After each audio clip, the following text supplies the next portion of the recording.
17.9% of Nigerian GDP in second quarter 2021, higher than the oil sector, according to National Bureau of Statistics, NBS. So I think the big question is, and does ICT deserve a pride of place in Nigeria's economic space?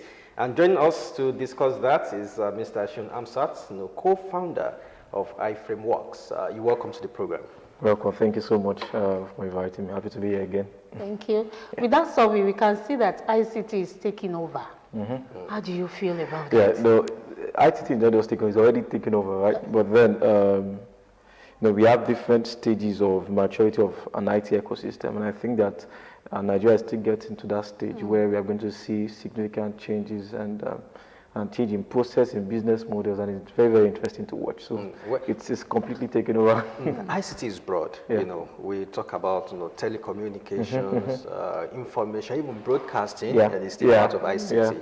But in all of this, it seems telecommunication is that part contributing largely in bulk. Other sectors are not as contributory as that of telecommunication. Yeah. So for a long time, and it's good that you even said that for a long time, like you said, telecommunications have basically sold your basic network service providers, your MTN, all those kids have been the guys who have really been the major contributor to that ICT sector. But then over the past couple of years, we started seeing organizations spring up called startups. And what are startups? Startups are basically technology-driven businesses and ventures that start as almost like a small company, but then in no short time become very, very massive. So you call them startup in the sense that they are, unlike SMEs who basically have already described themselves as being a very small or medium enterprise. Startups don't look at themselves as a small enterprise, although they start small. Some of them typically between 5 to 7 members of the team, and they just grow from there. And their focus basically is how they can continue to grow and scale beyond their local geographic area to even other domains. Right. So it's been an interesting journey so far to see. At the beginning of this year, there are two major organizations, or you call them, release research or written papers every year. They're called Startup Genome. You could check them. They're the #1 leading organization when it comes to understanding the global IT ecosystem. And then we have another one called Startup Blink. And for the first time since the beginning of that stuff, Nigeria now leads ecosystem development, startup ecosystem, innovation ecosystem in the whole of Africa. We're #1, and that's a great news. And so major things are really, really happening, and things are beginning to shake up. Okay, let's look at the innovations now. Now we know that in economy, you build up the gains gradually. In innovation, ICT, how has the innovations been growing, and how has Nigerians tapped into those innovations that can advance ICT? Okay, great question. I think one major catalyst for the growth of that IT sector is what you call internet penetration rate. Okay. That's significantly increased over the past couple of years. So a lot of people now have access to basic internet. You have almost everybody has a smartphone now, so which makes some of these solutions easily distributed. People can then use it, and it has increased the adoption rate of solutions and startups and all those things like that. So one major key thing has been that internet is becoming pervasive. We still have issues, still a little bit cost, but at least it's spreading around now. A lot of people are now beginning to get familiar with how to use smartphones. Everybody basically has a bit of a phone that is smart enough to at least install applications and then use that. That significantly increased the rate of adoption. One other thing as well is that, or one other trend to also note is that, like he mentioned, I was very happy when you mentioned it, is that for the first time, IT is contributing its greatest share to the national GDP at 17.92%. One critical thing to note as well is that it's way more than what oil actually contributed. And majorly Nigeria has always been like that, focused on oil as the major source of economic boost. But then we are seeing, although I still believe, or many people probably argue with me until I'm wrong, that there's not been a concerted effort and strategy towards the growth. Everything seems to just be happening sporadically. A lot of entrepreneurs are leading that change. I feel like if the government basically sits down and do basically what the American government did with what you call the Silicon Valley today. Silicon Valley, almost any part of the world, has always known as the ground zero of innovation. So anytime you want to see any cutting-edge technology, just go to Silicon Valley. You probably find somebody doing something around there. But Silicon Valley did not come just like that. It took consistent concerted level of energy, effort, strategy, putting down resources for more than a decade. Right. So when I see a lot of people saying, we can build, I'm like, this thing really doesn't happen in a flash. You don't just snap your fingers and then everything gets developed. It takes time and it takes consistent push to see that we get there. And I feel like it's right time. Right now we're seeing a lot of these changes happening because entrepreneurs, individuals are pushing it. But then we know that the government has major, if the government really looks into it and say, okay, we want to diversify. They will not talk about diversifying the economy. But then there's really not been a lot of, and I thank God for Newdawn and some of the things they're trying to do, but there's still a lot more that can be done. But we have, now we have Ministry of Communications and Digital Economy. Yeah. Recently this ministry invested in, I think, about 4 startups in Nigeria. Ogun State, there's Tech Up, there's even a tech community, in Ogun State, as we speak. So, I mean, all these are leading to, because you give us a cheering stats the other time that Nigeria is #1, and I mean, ahead of South Africa, exactly. ahead of Egypt. Exactly. So, but at what speed, are we moving now? So it's good that you mentioned that there is a community around tech in Ogun State. Funny enough, I'm actually the vice president of Ogun Tech Community. So Ogun Tech Community basically is a combination, like a community and a network of all innovation hubs in Ogun State, all startups, all capacity development institute that has to do around IT. Basically, is just to gather access. Because one thing that we noticed, and in setting up that community, is that there was a report conducted by the Office of the Vice President and in conjunction with Dalberg Consulting, and they did, that was in 2017 if I can remember, and they did a very quick overview study of the ecosystem in Nigeria, what is going on. And at that time, there was the only ecosystem that was classified as being thriving, at least doing a lot of things, was Lagos and Abuja.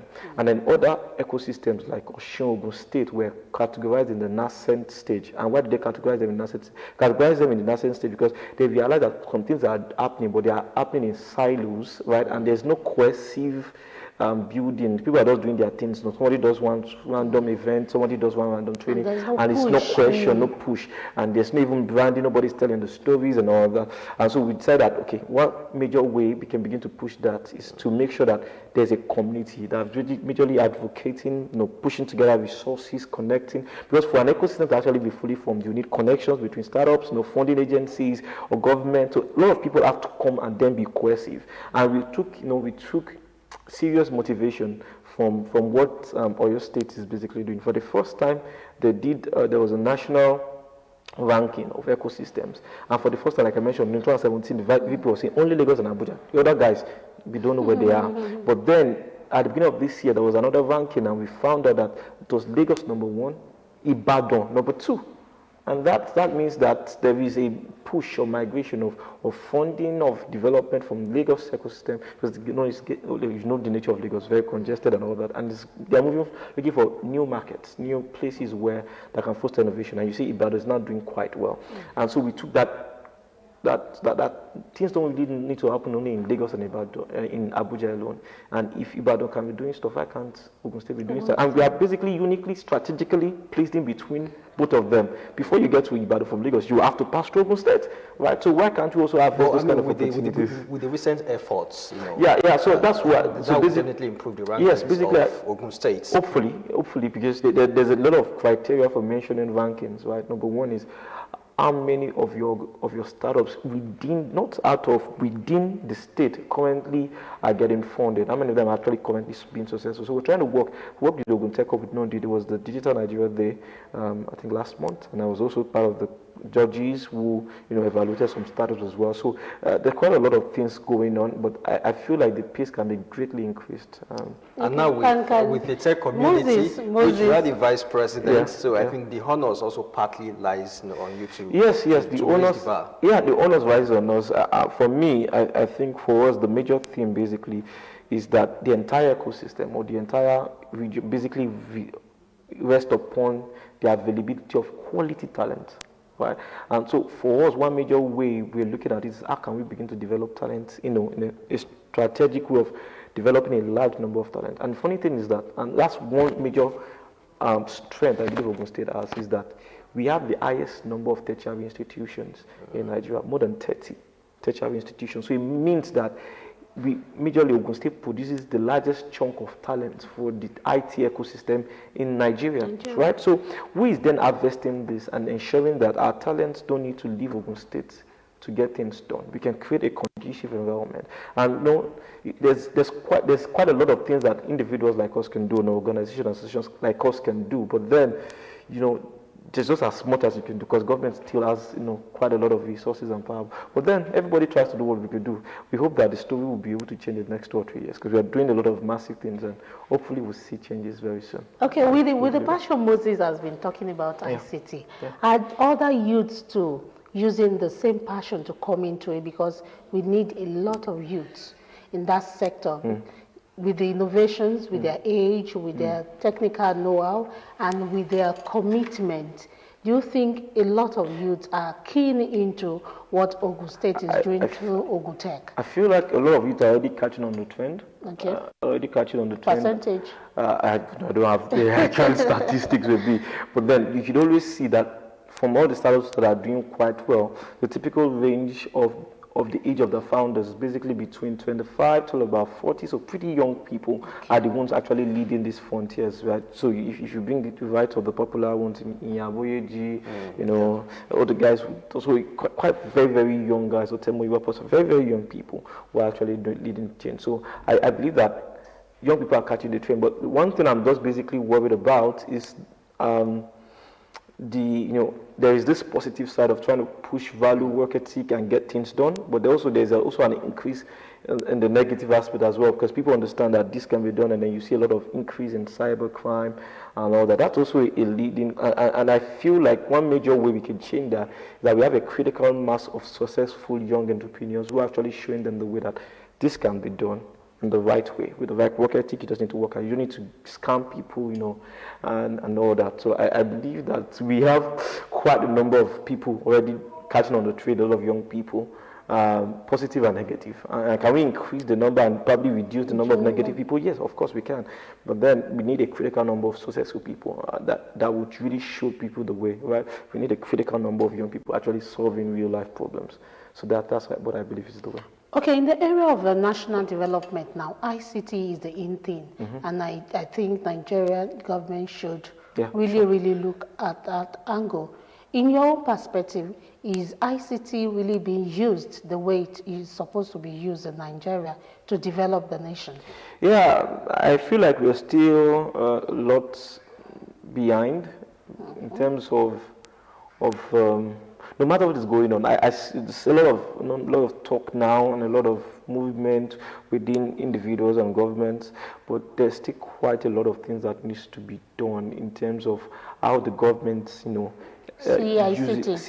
perceive ICT and the value that's being produced, and then harness it for national development. And then, our policies basically right now seems to be the major issue, because our policies are very, very slow in catching trends. And there's a lot of things that have been said. I'm pretty sure we would have also have some of these discussions around how you can begin to set policies to give ICT that leverage and give it that steam power that it needs to drive itself. You see a lot of policies that just come and then immediately within less than a week shut down startups who have invested a lot of money, time, in trying to get things done and trying to solve Nigerian problems, and then policies just come around and crash all these things. It's quite unfortunate, but then we still soldier on, because it's a moving train. Nobody can stop you. You can't hold the time. You can't hold time down. Especially IT is moving, and nobody, even government, basically can stop it. So, what policies are you looking at, or what policies currently are stifling this sector? There are quite a lot of policies, right? For example, I feel like the sector of IT has been really under a lot of massive pressure now is the fintech. Right? Over the past year, so we see a lot of fintech arise, cause the unicorn, whatever. And now, when I say unicorn, means that companies that their valuation is more than $1 billion. And we have about 4 to 5 of them right now in Nigeria for the first time in history. Unicorn. And these companies basically started less than 5 to 7 years in age, right? Which shows that things can actually be done. But then you see a lot of policies in terms of, how much do you need to buy? Licenses, the kind of heavy taxes that have been placed on them, the ban on so many things because of the government. But these companies are also making money. So if you're saying levies, taxes. Good question that you asked. And I've seen this is like a continuous argument, right? We don't even have enough of these organizations that are doing it yet. If you look at Nigeria, when it comes to about financial inclusion, there's still a lot of a lot of people in Nigeria that still are not financially included. They don't have ATMs, they don't perform any transaction online, right? And we have these companies that are coming and you're trying to for example, the bill that basically raised a lot of dust and a lot of noise, right? That people started asking for peace to be placed on fintech. These guys are just starting, right? In most developed countries, there will be policies, and although it shouldn't be stringent, but they give them quite a lot of time to at least gain footing. You don't start 5 years ago with extraordinary levies. Do you understand? So what about the fact that some of these companies are also abusing the opportunities given to them? What's the evidence? Fintech companies, for example, these days when people borrow money online, then those that are not even part of the guarantors, they call them, they hold. This also embarrass some people, and it's so alarming these days. I see that as an abuse, kind of. It's really not an abuse. It's just it's an abuse in that sense. It really does not relate. It's new fintechs, and it's a marketing strategy of collecting back your money. It's basically what they're trying to do. Basically, is to attack your social capital. So they force you out of intimidation and shame to ensure that you actually pay. It's been a tactic that has been around. It's not Nigeria. Nigeria is not the first country but to see that something doesn't like seem tidy this. enough. I know someone who paid and they still went ahead. And they still went ahead. Talking to everybody on the person's contact. On the person's contact. So everybody was called, and this person I've paid. You know how embarrassing that could I understand. No, I understand because I get at least our friends who also said they've gotten those kind of messages before. But then my own issue is that you can easily stop those kind of practices by simple policies, not levies. Levies are different from penalties. Penalties is when you break the law, and I feel like those guys could be penalized. You definitely practice. But to be sincere, I think it is not a new is trying to look at the disadvantages of ICT, the usage of ICT. So how can we limit those demerits and disadvantages? Yeah, so the point Moses was trying to raise was an abuse of power. But then what I was trying to explain was that levies are different from penalties. Those guys, I believe that's a wrong practice. But to be sincere, in real fact, this is not, we are just experiencing it for the first time. It has been in existence, this kind of tactics. And that does not validate or say that or justify it, right? But I'm just trying to say that we are just new to it because it's just happening. A lot of the startups are just using it. And funny thing is that when everybody downloads the app, and that's why it's very difficult to probably even penalize these guys, it's actually there in the agreement that they would have access to all your contacts and messages. So you are the one agreed to it when you accepted the terms and conditions. Because it was there. It's just unfortunate that people don't just read these things. But they also should be civil. Maybe that's what you say. They should also be civil. But then these people are also smart about it. They know how to probably raise a lot of stuff. And they've stylishly imputed it into your terms and agreement. So anybody wants to read, anybody that's downloaded this app, read your terms and agreement. It's very, very important. There are a lot of things that even before, when you install it, it will ask permission to have access. You should know your media. So when start asking you those kind of questions, be very careful about them. And if you absolutely do not need to, you don't need to get it. And unfortunately, I just feel like this kind of startups are preying on the financial standing of the other Nigerians. A lot of people earn less than 1 US dollars per day, and it's quite sad. And I feel like people are just preying on that, because some of these apps basically don't have a lot of markets in a lot of developed countries. So we were talking about the disadvantage angle of ICT, using ICT now. How should people be prepared to go to the bad side of ICT and how to overcome that bad side of it? Yeah, so I'm a young person, and when I was at the Ogun Tech Hub as well, and I was asked to give my parting words, and because there are a lot of young people, and all I could just tell them that, guys, you are not alone. There are a lot of young people as well. We're also young, just trying to make sure that we have been able to at least experience something greater or bigger, so we understand how these things are being built. But then the first question for me is that, it all depends on, I believe that a lot of people say, oh, do this and do that. I feel like the first way out of this is actually a cultural way. What do we celebrate as a nation? That has to be the very first thing, because we see a lot of people like to celebrate money. First class students will get maybe 50,000 naira from someone that wins BB Niger gets.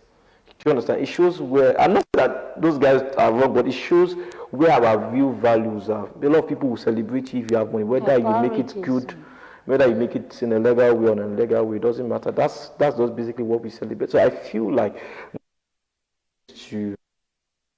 to curb that stuff, apart from, is to really, really make sure that we have a critical number of young and successful people who made it in a legal way and can show other people the light. Because majorly the only way these guys persuade other young people to join these negative things is by flaunting the money, flaunting the status, and then telling them you could easily make money and all this. Because those things are also, it actually takes a lot of hard work as well. So I believe that the same hard work it takes for you to make it in a legal way, if you apply it in a positive way, you probably also make it as well. So I will argue that fintech, because when we have these shows, look out for the front line, look out for the front. so there's a way. It's basically marketing strategy. It's not because that's the number one show the young people watch. So how do I reach my audience when I'm trying to reach the young people? How do I make my profit? You reach out to if you tell me there's an academic program that reaches the same number of people, they will fund it as well. It's simple marketing. You can't really blame them for that. It's simple marketing, I believe. Okay, but now what's the now that I can say proliferation of fintechs, even though you think the government is not doing enough, but with that proliferation, then there's something the government is definitely doing right. And I know even conventional banks these days are also trying to be inclusionary. I now know that some banks now even give soft loans, to their customers. This wasn't available before, but because of what fintechs, financial technology companies now do, giving people loans and soft rates, interest rates, and all that. But basically, what's the future of banking in Nigeria? Yeah, so like you said, the future basically is fintech, leveraging data to be able to derive more value, right? Leveraging artificial intelligence to be able to derive more value, and then we're going to translate from traditional banking where I need to be physically present at the bank to where I can complete all my financial transactions online without any physical appearance. So that's the we're already seeing it already, and it's happening pretty fast. But I feel like one major thing we need to also do, is to increase the number of people who are actually financially included, including people who are in the rural areas. Not just be people who are in the cities who have access to these services. So I feel like there also needs to be like a lot of solutions, fintech solutions that addresses that market of people. But when future of finance basically is going to be majorly, if I can be as bold to say that, we're basically decentralized. It's going to be interesting. So we have your cryptos and all those things. It's going to be decentralized, and it's going to catch on very pretty soon. Sooner than a lot of people think it is. It will be. Okay, our time is up. Many thanks, Mr. SEUN HAMZAT, co-founder of High Frameworks. So, best of luck. Thank you so much. What you do. Thank you for coming. Thank you. So that's the show today. Many thanks, for watching. Newdawn continues, on Friday. About tomorrow, Thursday, it will be time for the Yoruba version of this program, Ojo on Ogun State, television. So this is where we draw the curtain. Do have a lovely day. Thanks for watching.